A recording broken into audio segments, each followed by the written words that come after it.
What's going on, world? It's your boy Gemini Brown here, back with another episode of Nalo Kicking Knowledge. Today, we'll be talking about pump faking, being a fraud, a charlatan, something you are not. All right, but wokeness in its original term, its original form, is meant to mean cultural awareness or consciousness. Now, I would think that if you don't like something, then you know why you don't like something. More importantly, I would expect you to even know what that something is, okay? I would expect you to know what that something is you don't like. Well, Brianna Joy Gray asked Bethany Mandel to define her definition of wokeness. And the wokeness that conservatives feel are presenting a clear and present danger to society.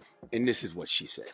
Americans consider themselves very liberal, and probably fewer of them consider themselves to be woke. And so, you know, when we talk about traditional, what does that mean to you? Would you mind defining woke? Because it's come up a couple times, and I just want to make sure we're on the same page. So, I mean, woke is sort of the idea that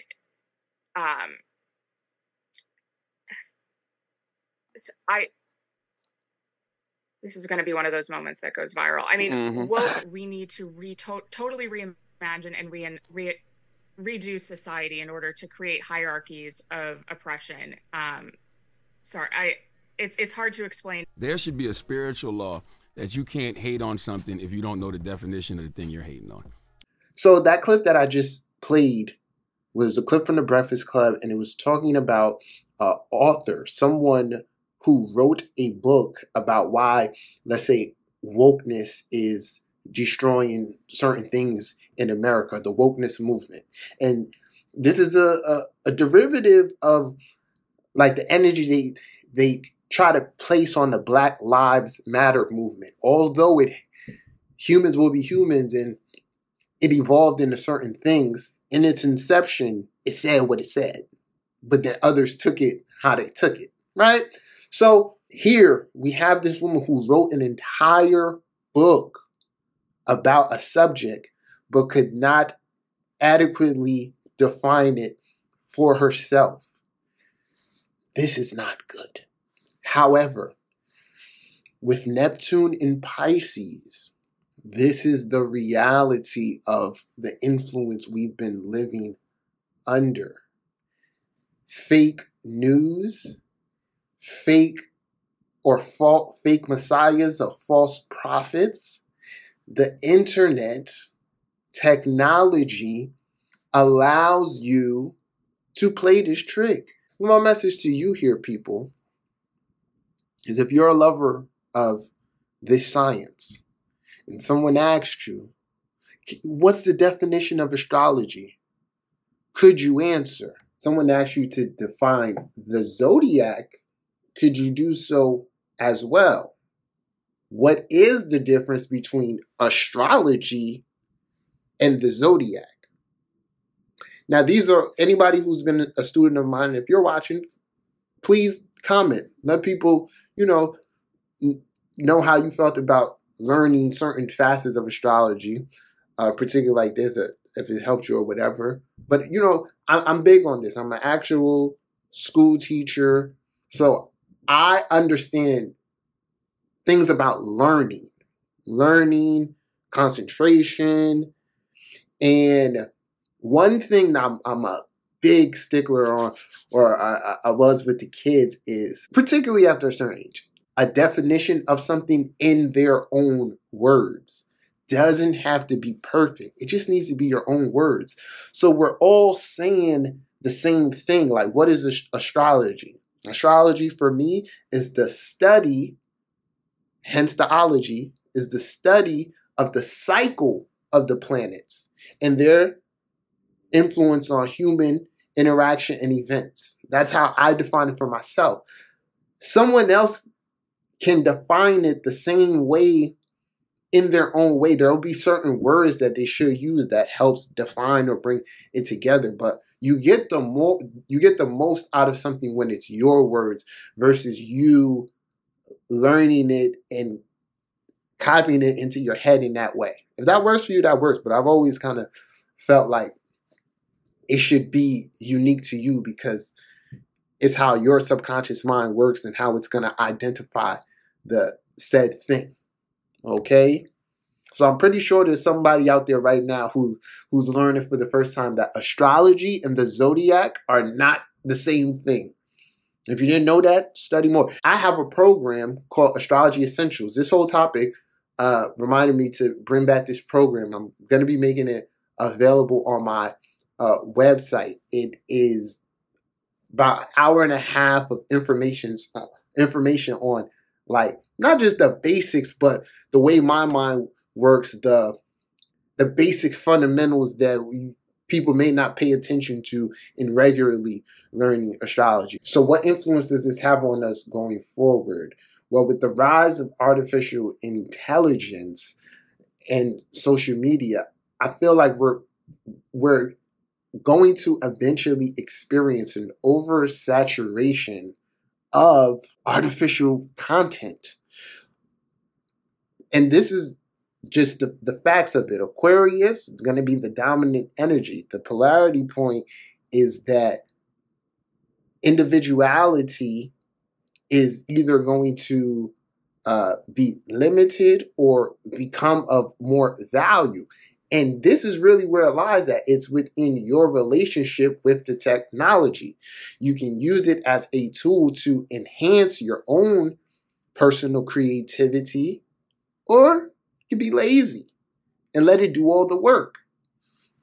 It's as simple as that. And we just have to look into it and know the nature of man, particularly to this point. The hope, and this is the Saturn influence of Aquarius here. We take serious the responsibility that comes with these technological advances, that the motivation for how we use them be for the betterment of one another, not just personal gain.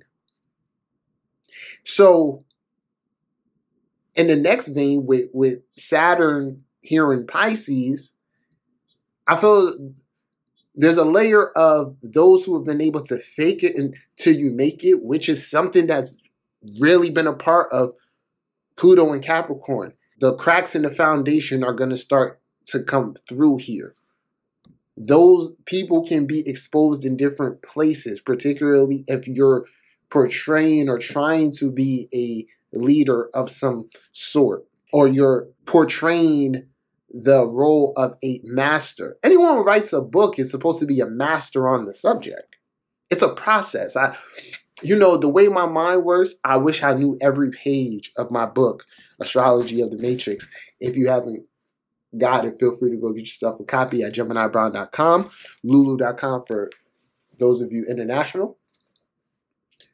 The process, like in the way my mind works, like, man, I wish I knew what was on page 52, but I don't, because it's a lot.